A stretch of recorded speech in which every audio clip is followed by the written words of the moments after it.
meu nome é Carlos Eduardo Ribeiro, sou diretor do curta-metragem documentário Ovo de Dinossauro, que foi realizado em 2024. Quando eu gravo esse vídeo é um curta de 3 meses de idade, muito jovem, né? E é um filme feito em Camaquã, Rio Grande do Sul, pela Lei Paulo Gustavo, do município de Camaquã, né? Feito na categoria ainda Outras Produções Audiovisuais. A verba pública que a gente levantou para fazer esse filme é muito pequena, né? Foram R$ 5.000. Ou seja, é um filme que eu já estava fazendo de qualquer modo, né? E quando apareceu o edital, eu inscrevi para poder levantar alguma verba, afinal de contas.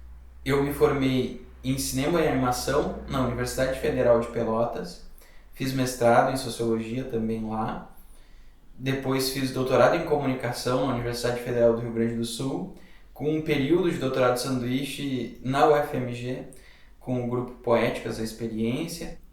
Mas esse filme se passa na cidade em que eu nasci, que é uma cidade onde eu também não conheço ninguém que faça audiovisual. Então ele tem a peculiaridade de ser um filme feito sozinho a maior parte do tempo. Eu tinha a premissa de fazer um filme sobre burras, tendo em vista que burra é uma lenda gaúcha que se conta entre as pessoas mais antigas e nos ambientes rurais, e é uma lenda sobre tesouros enterrados. Na época das revoluções e das guerras, quando não era seguro deixar dinheiro no banco, né? Porque eventualmente as tropas imperiais ou revolucionárias poderiam levar esse dinheiro. Muitos dos senhores de terra, conta-se, colocavam o seu dinheiro em burras, né, que eram potes de barro enterrados. Há uma série de lendas e causos que se contam no entorno dessas histórias, né? Por exemplo, de pessoas que sonham com burras e vão lá e cavam e encontram ouro, ou de aparições que contam onde há uma burra, ou ainda há versões que relatam, por exemplo, que alguns desses senhores de terra, ao enterrarem a burra, levavam consigo um escravo e mandavam esse escravo cavar o buraco onde seria enterrada a burra, e então matavam o escravo para que não houvesse nenhuma testemunha de onde essa burra foi enterrada. Então enterravam o escravo junto da burra. Acontece que um tipo de lenda que decorre então disso é que o espírito desse escravo ficaria atrelado à burra, sem poder passar para outro plano, digamos assim, e que, portanto, esse espírito se presentificaria no sonho dos vivos, contando onde há a burra, para que a pessoa vá lá, desenterre a burra, e que, portanto, o espírito desse escravo que foi enterrado junto à burra possa desencarnar, né? Possa passar para outro plano. Então há assim uma série de versões de histórias em torno da ideia da burra, ou de pessoas que encontraram a burra e daí sumiram porque ganharam muito dinheiro e sabe-se lá para onde foram. E eu tinha o interesse de contar essa história, né? de revirar um pouco essas histórias. Eu tinha um tio que morava em área rural que contava essas histórias. Eu nunca tive a oportunidade de filmar ele como eu gostaria, ele veio a falecer.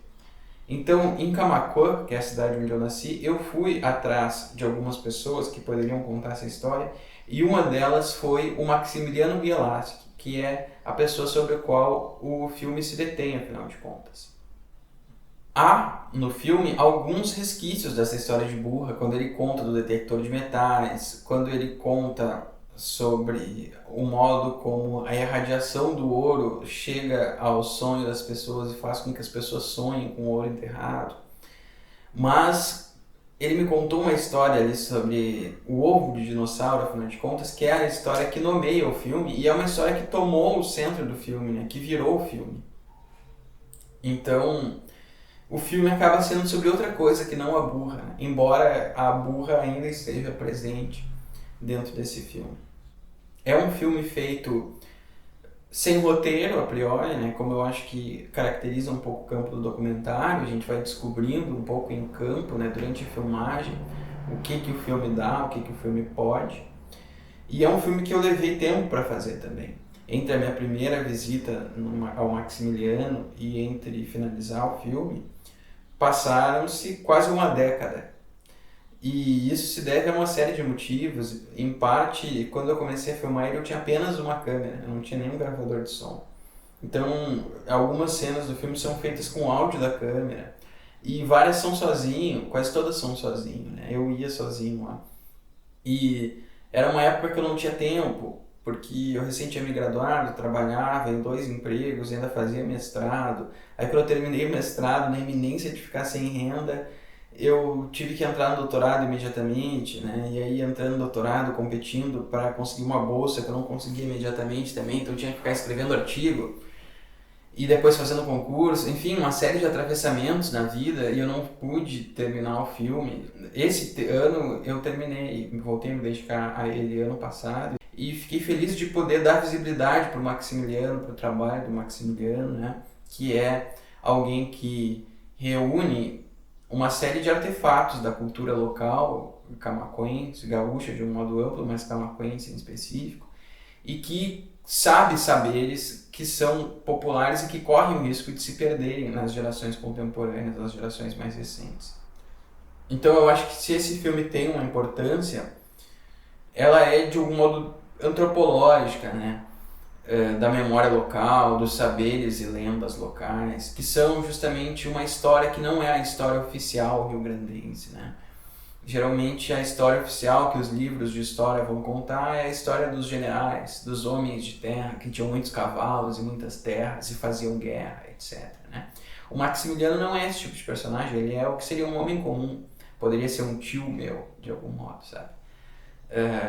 E ao mesmo tempo ele conserva, ou justamente por isso ele conserva aspectos da cultura local que eu acho que são dignos de filmar, né? Como os modos de falar, algo da culinária que está ali no mate que ele toma, a pilcha, né, que é o modo com que ele se veste, tradicionalmente gaúcho, e o próprio ofício dele, né, que é o do antiquário, de reunir aqueles artefatos e tal, né. Sabe-se lá o que serão desses artefatos quando ele desencarnar, né, e não há outro antiquário na cidade de Camaquã, né. Então ele é o único. Há algo da ordem da resistência, assim, né, por parte dele, então a preservação. Só por isso o filme já cumpre algo, né, que é de preservação da memória. Eu vim ao longo da minha caminhada acadêmica pesquisando documentário brasileiro, né, muito interessado em Leon Hirschman, dentre outros autores que se voltaram para essa questão do popular no cinema brasileiro, né, no cinema brasileiro voltado às culturas e práticas populares, né? Então eu acho que, sendo generoso assim com o Ovo de Dinossauro, daria para inserir ele assim nessa sequência de filmes, né? Que são documentários brasileiros que tentam pensar os modos de ser do povo, né? Os cantos populares, a música popular que aparece no Ovo de Dinossauro, os saberes populares e tal, e de preservar essa memória, né, de dar uma continuidade a ela. Eu agradeço muito também as pessoas que pegaram junto no filme, o Bruno Panis, a Gabriele Gross, o Felipe Freitas, a Mari Moraga, o Renato Cabral. Então eu agradeço todo mundo de ter acreditado no projeto. O filme ficou em primeiro lugar na categoria em que competiu, na Lei Paulo Gustavo em Camaquã, o que muito nos alegrou, embora também fosse um filme que já estava em grande medida pronto, né, assim, pelo menos bastante adiantado, né? Mas a verba nos ajudou a impulsionar um pouco as fases finais, assim, de finalização propriamente, né? De legendagem. E acho que é um filme que cumpre assim, um papel de fato na Lei Paulo Gustavo do município de Camaquã, que é pensar o município, assim, fazer algo que ninguém fez, até onde eu sei, né? Que é contar a história do município que não seja pela história dos generais.